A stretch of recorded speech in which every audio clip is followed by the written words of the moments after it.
வணக்கம் ஃப்ரெண்ட்ஸ். இன்னைக்கு நம்ம அனுவாவி சுப்பிரமணியர் கோயில் வரலாறு பார்க்கலாம்.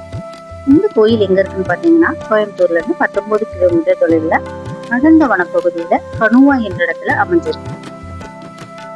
மருதமலையின் வடக்கு சரிவுல இந்த கோயில் அமைஞ்சிருக்கு. இங்க படிக்கட்டூர் வழியாக ஏற முடியும்.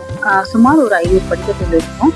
மலை உச்சியை சென்றடைந்தவுடன் முருகப்பெருமான் 2 மனைவியர்களுடன் காட்சி தராரு.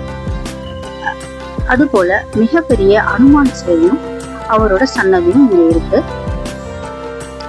இந்த கோயிலோட புராணம் என்ன சொல்லுதுன்னா, சஞ்சீவி மலையை இலங்கையிலிருந்து அனுமான் எடுத்து வரும்போது அவருக்கு தாகம் எடுத்ததாகவும், அவர் முருகப்பெருமானை வேண்டி இங்கு ஒரு நீரூற்று அமைத்து அந்த தாகத்தை தணித்துக் கொண்டார் என்பதற்காகவும் இப்பெயர் பெற்றது.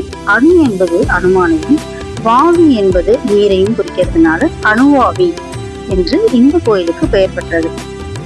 அனுவாவி கோயிலின் சிறப்புகள். முருகன் அனுமன் தொடர்புடைய அரிய கோயில்களில் ஒன்றான இங்கு சூரசம்ஹாரம், வைகாசி விசாகம், பங்குனி உத்திரம் மற்றும் கிருத்திகை ஆகியவை சிறப்பாக கொண்டாடப்படும். இந்த வீடியோல அனுவாவி முருகன் கோயிலோட வரலாறும் சிறப்பும் தல புராணமும் பார்த்தோம். கோயம்புத்தூர் போனீங்கன்னா மறக்காம இந்த கோயிலுக்கு போயிட்டு வாங்க.